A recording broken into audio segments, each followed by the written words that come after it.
तो चलिए दोस्तों, आ गया हूँ फिर मैं अपने जंगली खजाना में। तो दोस्तों, ये जो ऊपर मैं हाथ उठाकर दिखा रहा हूँ दोस्तों, तो इस पौधे को अच्छी तरीके से पहचान लीजिएगा। अब मैं इसके कुल नाम आपको बता देता हूँ दोस्तों। नाम मैं शुरू करता हूँ संस्कृत में और फिर इसके काम बताऊंगा कि किन किन कामों में आपको बेहतर इसके रिजल्ट मिल सकते हैं। तो संस्कृत में नाम है इसका बिल्व, और संस्कृत में ही इसे कहते हैं श्रीफल, और संस्कृत में इसे कहते हैं पुतिबात, और संस्कृत में ही इसे कहते हैं शैलपत्र, और दोस्तों संस्कृत में ही इसे कहते हैं लक्ष्मी पुत्र, और संस्कृत में ही कहते हैं स्विष्ट। अब हम हिंदी की तरफ चलते हैं। हिंदी की तरफ हिंदी में इसको कहते हैं बेल, और हिंदी में ही इसको कहते हैं बिली, और हिंदी में ही इसको कहते हैं श्रीफल। आप अगर हमारा यूट्यूब चैनल देखते हैं तो आपको किसी भी जड़ी बूटी के लिए डिक्शनरी की आवश्यकता नहीं पड़ेगी, क्योंकि बहुत सारे नाम बहुत सारी भाषाओं में मैं आपको बता दूंगा। और अगर गुजरात की ओर चलते हैं दोस्तों, तो गुजरात में इसे बेल कहते हैं, और गुजरात में ही इसे बेली कहते हैं। और हम मराठी में चलते हैं तो मराठी में इसे बेल कहते हैं, और बंगाली में इसे बेल कहते हैं, और तेलंगाना में इसे मोरेडू कहते हैं, और तेलंगाना में ही इसे बिलवायरू कहते हैं। अब हम इसको अरबिस्तान यानी कि अरब की सरजमीन की तरफ चलते हैं। तो दोस्तों, अरबी में इसे कहते हैं सफ़र ज़ले, और दोस्तों उर्दू में इसे बेल कहते हैं, और तमिल भाषा में इसे कहते हैं बेलू बम। तो दोस्तों, ये बेलू बम के फ़ायदे आप फटाफट लिखना शुरू कर दीजिएगा दोस्तों। तो कुछ फ़ायदे मैं आपको बताने जा रहा हूँ दोस्तों। अगर अभी तक हमारे जंगली खजाना को आपने सब्सक्राइब नहीं किया तो सब्सक्राइब करें, लाइक करें, कमेंट करें, ताकि हर आने वाली नोटिफिकेशन आपके पास तक पहुंच जाए दोस्तों।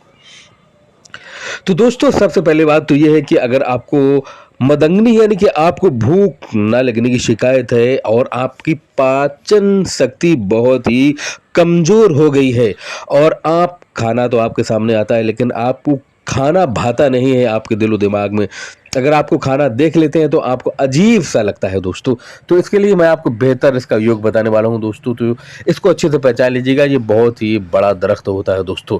तो चलिएगा किस तरीके से इसका आप भूख न लगने पर आपको इसका इस्तेमाल करना है दोस्तों, और इसका फ़ायदा 100% होने की मैं गारंटी लेता हूँ, क्योंकि मेरे भाइयों ये प्योर नेचुरल मेडिसिन है, नेचुरल दवा है। देखिए दोस्तों, भूख न लगने पर, इसके पाचन शक्ति अगर कमज़ोर हो जाने पर, तो बेलगिरी का चूर्ण आपको लेना है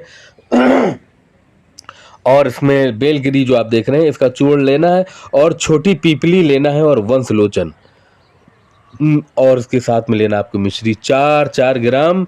आपको एकत्रित करके 10 ग्राम तक अदरक का रस मिला करके थोड़ा थोड़ा जल मिलाकर आग में पकाएं।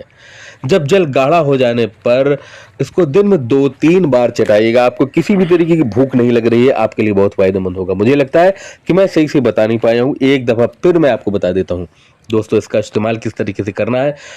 बेलगिरी चूर्ण लेना है, छोटी पीपल लेना है, वंशलोचन लेना है, मिश्री लेना है, सभी को 4-4 ग्राम मिला लें, और इसको 10 ग्राम अदरक का रस मिलाकर इसको थोड़ा थोड़ा आग में धीमी धीमी पकाइए। वैसे हमारे हिसाब से 10 ग्राम अदरक का रस से आप 10 ग्राम भी ले सकते हैं, आपको 15 ग्राम, और आप अदरक का रस बढ़ा सकते हैं, 20 ग्राम भी ले सकते हैं, 20 ग्राम से ज़्यादा अदरक का रस ना ले। तो दोस्तों, जब ये पकते पकते धीरे धीरे पकाइएगा, तो जब पकते पकते ये गाढ़ा हो जाए तो केवल आप इसको चटाएंगे दिन में 4 बार। तो देखिएगा कि आपको किस तरीके से भूख लगती है, ज़बरदस्त आपको भूख लगेगी, और ज़बरदस्त आप खाना खाएंगे दोस्तों। तो ये पेड़ कितना शानदार है आप देख लीजिएगा। शानदार के साथ साथ ये पेड़ बहुत जानदार है दोस्तों, बहुत ही ताकतवर चीज़ होती है दोस्तों।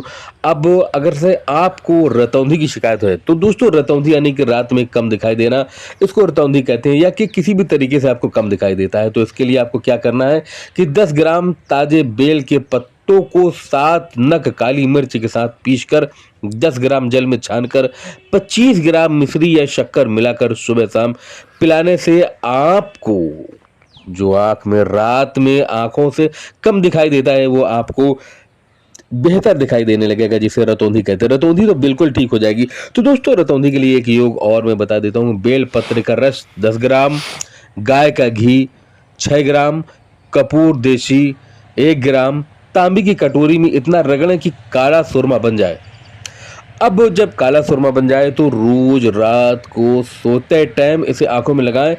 प्रातः काल आप ठंडे पानी से अपनी आंखों को धो। ये थी छोटी सी जानकारी। मेरा नंबर है 94 51 47 96 41। कोई भी खबर हो तो आप मुझे जरूर कॉल